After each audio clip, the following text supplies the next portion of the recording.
देवाने आमच्याकडे जिवंत झावळ्या दिलेल्या आहेत, आम्ही ह्या झावळ्या हात उंच करून म्हटलं पाहिजे. हालेलुया.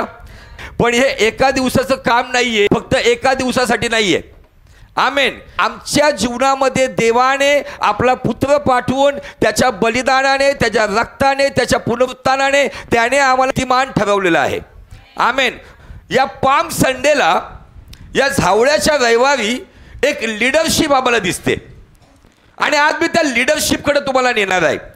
आज जर ती लीडरशिप जर तुम्हाला समजली तर खऱ्या अर्थाने येशू ख्रिस्ताने शिष्यांना त्या बेथानीमधून का पाठवलं होतं आणि शिष्यांनी जाऊन कोणती सेवा केली आणि आज आम्ही कोणती सेवा केली पाहिजे आणि जग कोणती सेवा करत आहे याकडे थोडं आम्ही आत्मपरीक्षण केलं पाहिजे. आमेन. हालेलुया. बायबल सांगतं स्तोत्र 141:2 मध्ये, माझी प्रार्थना तुला धुपाप्रमाणे व माझा हात उंच करणं तुला सायंकाळच्या अर्पणाप्रमाणे मान्य हो. आमेन. हालेलुया. तर आज थोडंसं लीडरशिपकडे आपण जाऊया की पाम संडेच्या दिवशी येशू ख्रिस्त आला, गाढवीच्या शिंगावरती बसला, परंतु येशू ख्रिस्ताला यरूशलेममध्ये सही सलामत पोचवण्याचं जे कार्य झालेलं आहे त्याच्या मागचं काही रहस्य आपण साध्या आणि सोप्या पद्धतीने पाहूया. तर या झावळ्याच्या रविवारविषयी मत्ते, मार्क, लूक, योहान हे चौघही लिहितात. पण या चारीपैकी मी थोडं लुकाकडे तुम्हाला घेऊन जाणार. लूक एक वैद्य होता. लूक त्या काळातला एक डॉक्टर होता, म्हणून तो प्रत्येक गोष्ट त्याचं पूर्ण स्पष्टीकरण देत होता. लुकाचं शुभवर्तमान याचा 19 अध्याय आणि वचन 28 पासून पुढे, या वचनांच्या द्वारे तुम्ही विचार करताल की यात कोणती लीडरशिप आहे. याच्यामध्ये एक अशी लीडरशिप आहे की ज्याच्याद्वारे प्रभू येशू ख्रिस्त यरूशलेममध्ये पाऊल ठेवतो. आमेन. हालेलुया. आणि आज देवाची इच्छा ही आहे की आम्ही या गोष्टी समजून घ्याव्यात. बायबल सांगतं की या गोष्टी सांगून झाल्यावरती येशू ख्रिस्त यरूशलेमकडे जात असताना तो स्वतः पुढे चालत होता आणि बायबल असंही सांगतं जैतुनाचा डोंगर ज्याला म्हणतात त्याच्या नजीक आल्यावरती त्या ठिकाणामध्ये त्यांनी शिष्यांना आज्ञा दिली. पाम संडेसाठी आज आमच्यासाठी देखील ती आज्ञा आहे. आज्ञा काय माहिती का? जा. नंबर 2 शोधा. नंबर 3 सोडवा. नंबर 4 आणा. नंबर 5 बसवा. या 5 सेवा आहेत आणि ही 5-fold मिनिस्ट्रीला कनेक्टेड आहे. या 5 सेवा आज जर आम्ही नित्य नियमित एकाही व्यक्तीकडे नेली तर निश्चित त्या व्यक्तीसाठी आनंद उत्सव आहे. कदाचित आज ऐकणारे काय म्हणत असतील की अरे आज सगळं जग, अख्ख्या जगामध्ये लोक या गोष्टी करत आहे, परंतु मला सांगू दे लोक एकच दिवशी पाम संडे करतील. पण माझा उद्देश हा आहे की तुम्ही प्रत्येक दिवशी झावळ्याचा रविवार करावा. कारण येशू म्हणतोय जा, शोधा, सोडवा, आणा आणि बसवा. या 5 गोष्टी आहेत तिथं. त्या शिष्यांनी या गोष्टी ऐकल्यावरती येशू ख्रिस्ताला हे नाही म्हटलं अरे तू आमचा प्रभू आहे, तुला राजा म्हणतात, मग तुला गाढवीचं शिंगरू कशाला? आम्ही घोडा आणतो ना. फिलिप म्हटलं असेल, योहान म्हटलं असेल आम्ही एक चांगला रॉयल घोडा आणतो. काही लोक म्हटलं मी हत्ती आणतो. काय म्हटलं असेल उंट आणतो.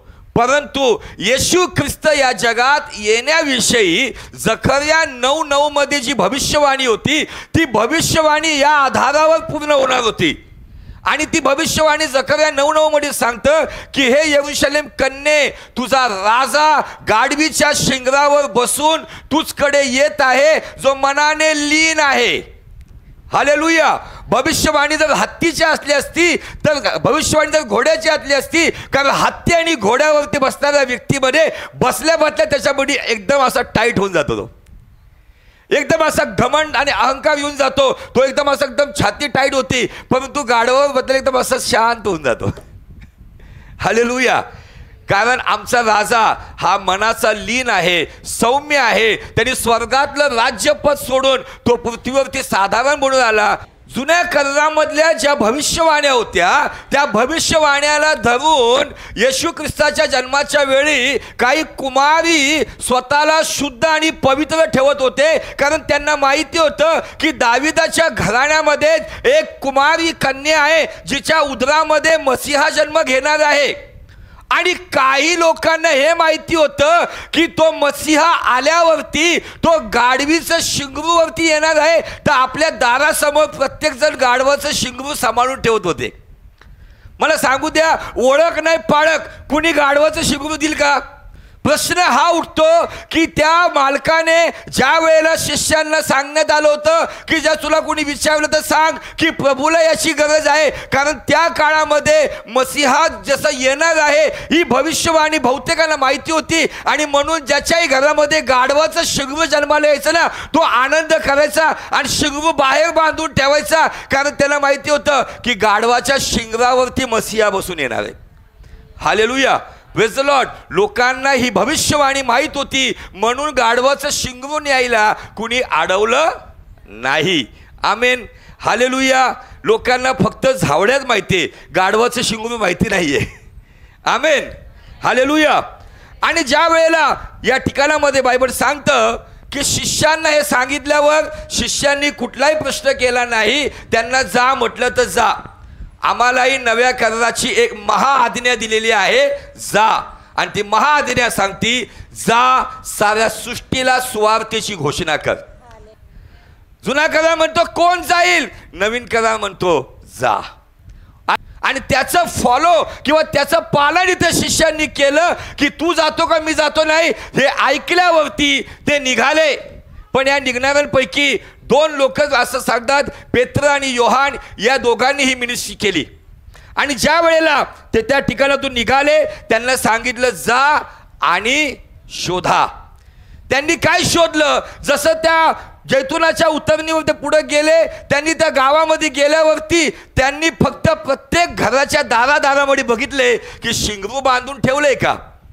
आज मला सांगू द्या, तुम्हाला शिंगरू बांधलेलं पाहायची गरज नाहीये. या ताडीवाला रोडच्या प्रत्येक दारादारामध्ये, तुमच्या वस्तीच्या दारादारामध्ये जाऊन शोधा का सैतानाने कुठल्या व्यक्तीला बांधून ठेवले का.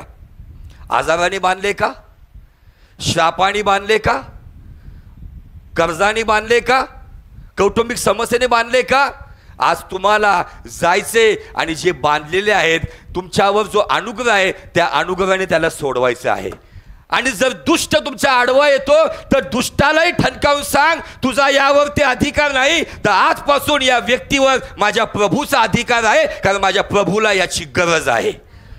Hallelujah, praise the Lord. कदाचित कोणी व्यक्ती तुमच्या घरात असेल, तुमच्या नातेसंबंधात असेल, जो कुठल्या तरी आजारात, कुठल्या तरी व्यसनात, कुठल्या तरी वासनेत, कुठल्या तरी अशुद्धतेत, कुठल्या तरी बंधनात बांधला असेल. प्रार्थनेच्या माध्यमातून त्यांना सोडवण्याचा प्रयत्न करा आणि दुष्टाला ठणकावून सांगा, तुला नाही तर माझ्या प्रभूला याची गरज आहे. Hallelujah, praise the Lord. यरूशलेममध्ये पहिलं पाऊल येशूचं नाही पडलं, तर पहिलं पाऊल शिंगराचं पडलं. हालेलुया.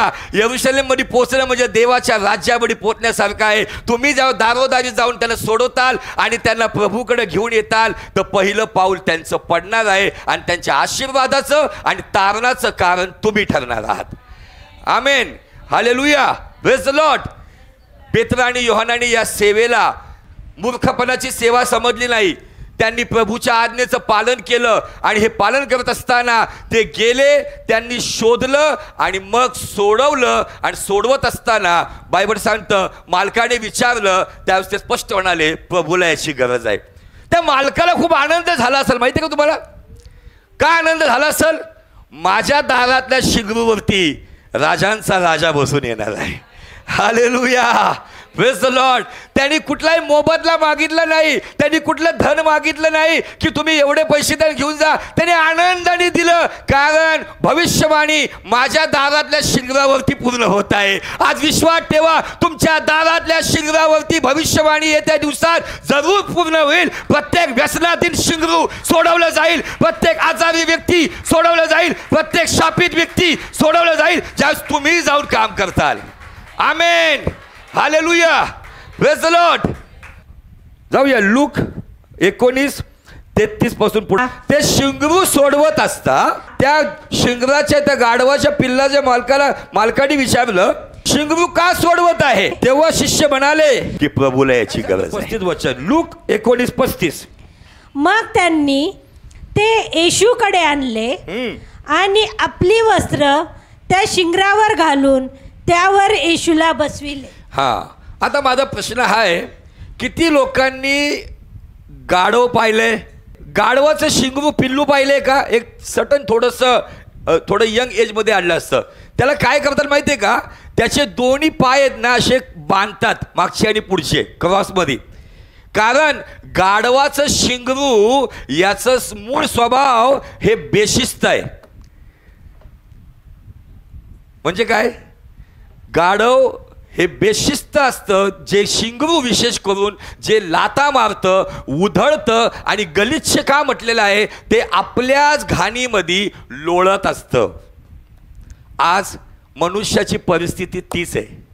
आणि आजच्या पाम संडेला झावळ्याच्या रविवारी संदेश प्रभू हे देत आहे की अनेक गाढवाचे शिंगर बेशिस्त आहेत आणि अशुद्धतेच्या पापांनी व्यसनानी आपल्याच घाणीत लोळत आहे. का? तुम्ही नुसतं सोडवणार का येशूला बसण्यायोग्य त्याला बनवणार? शिष्यांनी त्यांना जेव्हा बघितलं, शिष्यांना माहिती होतं ज्या वेळेला जाता जाता ते निघाले असतील, त्याचे पाय बांधले नव्हते, 1-2 शॉट योहानाला किंवा पेत्राला पण दिले असेल त्यांनी. पण त्यांनी विचार केला असेल, हे जस्ट मला मिळालेलं रेव्हलेशन आहे, मी कुणावरती थोपत नाहीये, कुणी याच्यावरती तर्क वितर्क करू नये. काही गोष्टी देव आम्हाला वेगळ्या पद्धतीने शिकवतो. ज्यावेळेस तिकडे घेऊन जात असताना, पेत्र ओढत जात असताना, योहान मागं त्याला काठी मग हेट करत असेल आणि हेट म्हणत दिले असेल एक लाट ठेवून योहानला. आणि त्यानंतर हे पुढं गेल्यावर म्हटलं असेल, हे असलं बेशिस्त आणि इतकं वास मारतो ह्याला, ह्याच्यावर ते प्रभूला बसवायचं. पेत्रला म्हटलं असं योहान, नाही बाबा, याला काहीतरी केलं पाहिजे. वचन काय सांगतं? त्याला येशूकडं आणलं आणि आपली वस्त्र. आता मला सांगत आहे, तसंच घाण आतलेल्या गाढवाच्या शिंगरावरती असं झटकून फूक मारून वस्त्र टाकलं असेल का? हां, येशूकडं आणलं. येशू आपला आरामात त्याच्यावरती का आला? त्यांनी पहिले त्याला कुठंतरी एका नदीच्या किनारी नेलं असेल, शुद्ध केलं असेल, आपले सर्व श्रम घेतले असेल. आणि म्हणून ज्यावेळेस त्यांना कन्फर्म झालं की आता हे गाढव प्रभूला बसण्यास योग्य आहे. बायबल सांगतं सेवक नवशिका नसावा.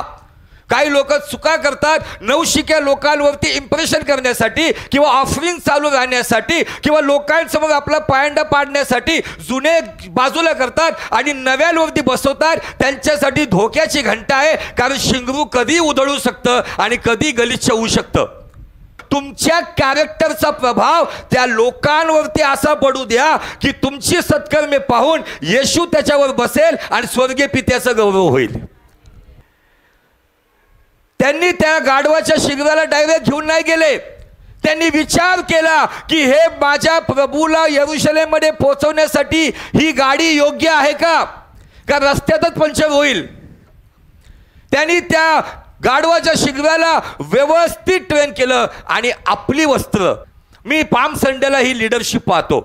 येशू ख्रिस्त यरूशलेममध्ये तेव्हा आला आणि तिथून पुढे पित्याच्या कार्याला प्रॉपर सुरुवात झाली आणि येशू ख्रिस्त तिथून वधस्तंभापर्यंत गेला. पण त्या वधस्तंभाच्या मोहिमेला, त्या मिशनला अंजाम देण्यासाठी पेत्र आणि योहान या 2 शिष्यांची खूप महत्त्वपूर्ण भूमिका आहे की त्यांनी फक्त गेले नाही, त्यांनी शोधलं नाही, त्यांनी सोडवलं नाही, तर त्या गाढवाच्या शिंगराला शिस्तीत आणलं, शुद्ध केलं आणि प्रभूला बसण्यास योग्य बनवलं.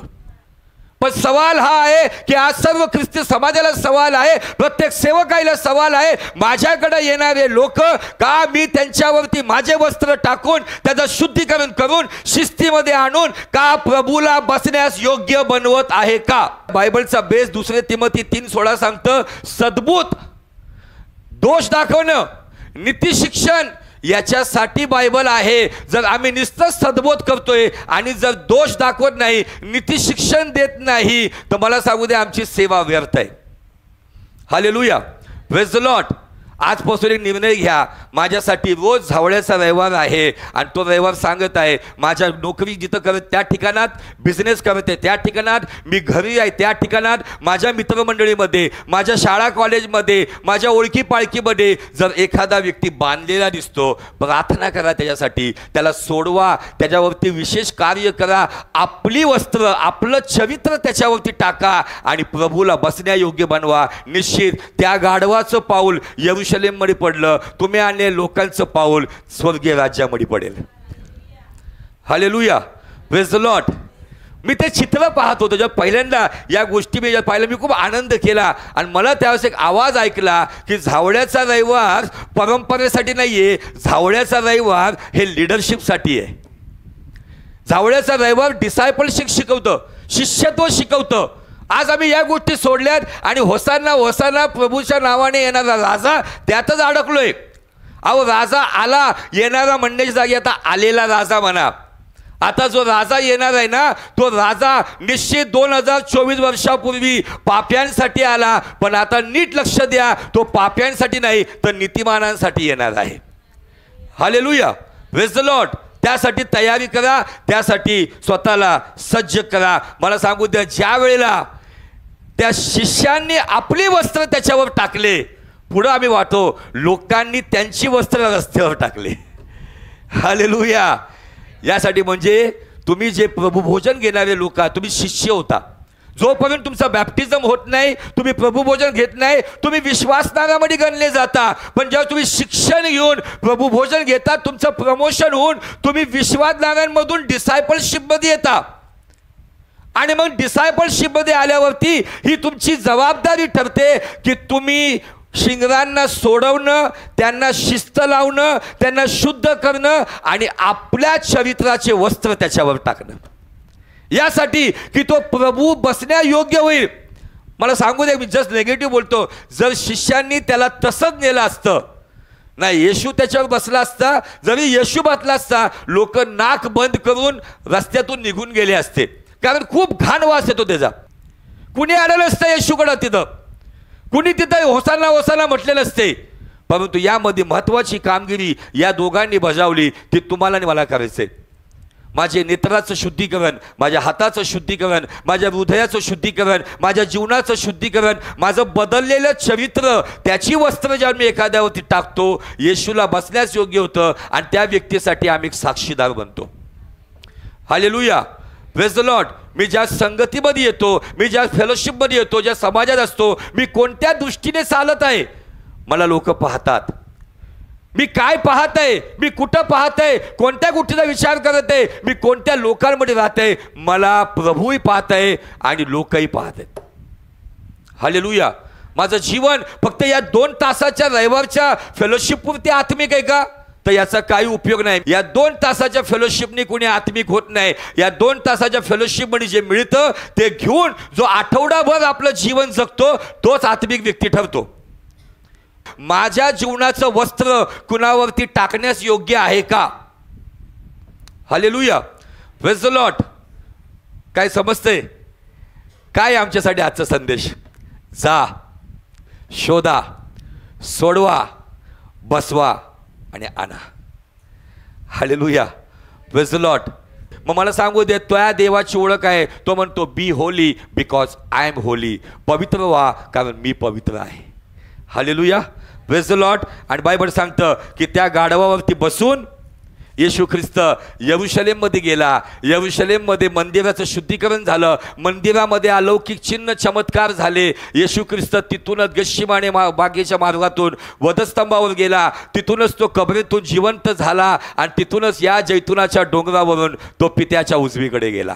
पण या सगळ्या प्रोसेससाठी कारणीभूत कोण आहे? हे 2 शिष्य. नाव घेत नाही, तुम्ही कुठली नावं घ्या, पण त्या 2 शिष्यामध्ये इथं असणारी पती पत्नी असू शकतील, इथं असणारे भाऊ बहीण असू शकतील, इथं असणाऱ्या बहिणी बहिणी असू शकतील. ते त्या शिष्याची, ती शिष्यत्वाची कामगिरी करू शकतील आणि अनेकांना देवाच्या राज्यामध्ये ख्रिस्ताला त्याच्यावर बसण्यायोग्य बनवतील.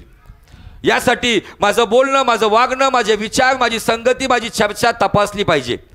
आज प्रभू या ठिकाणामध्ये मला सांगू द्या की ज्या वेळेला हे सगळं झालं, लोकसमुदाय ओरडत होता आणि लोकांनी सांगितलं यांना शांत करा. तर येशू काय म्हणाला, मी जर यांना शांत केलं तर धोंडे ओरडतील. Hallelujah, praise the Lord. आज मला सांगू द्या की हे का घडलं. या दोन लोकांची सेवा, या दोन लोकांच्या सेवेद्वारे या सगळ्या गोष्टी घडलेल्या आहेत. आता जबाबदारी ही आमची आहे आणि आम्हाला ती जबाबदारी पार पाडायची आहे. आमेन, हालेलुया, प्रेज द लॉर्ड. येशू त्याच्यावर तेव्हा बसला जेव्हा तो बसण्यास योग्य झाला. आजचा निर्णय घेऊया आपण. आम्ही कदाचित फक्त विश्वासणाऱ्याची भूमिका बजावत आहे. चर्चला येतोय, जातोय, देवाला जे द्यायचे ते देतोय, त्याच्या पुढे आम्ही जात नाही. पण प्रभू म्हणतोय मी शिष्यत्वामध्ये तुला आणलंय. अनेक शिंगर तुझ्या आजूबाजूला दारामध्ये बांधून ठेवलेले आहेत. सैतानाने, शापाने, अशुद्धतेने, व्यसनाने, चुकीच्या संगतीने, व्यभिचाराने, सर्व पापमय मार्गाने अनेक शिंगरांना बांधून ठेवलेलं आहे. आणि माझी इच्छा आहे माझ्या शिष्यांनो, तू स्त्री असो पुरुष असो, जवान मुलगा असो मुलगी असो, तुझ्यावरती जबाबदारी आहे. जा, शोध, सोडव, तयार कर आणि मला बसण्यास योग्य बनव. आज हा संदेश आपल्या हृदयामध्ये घेऊया आणि म्हणूया की प्रभू मला आज तू नव्याने तयार कर, माझ्या जीवनात कार्य कर. माझी इच्छा आहे तुझं कार्य करायचं आहे.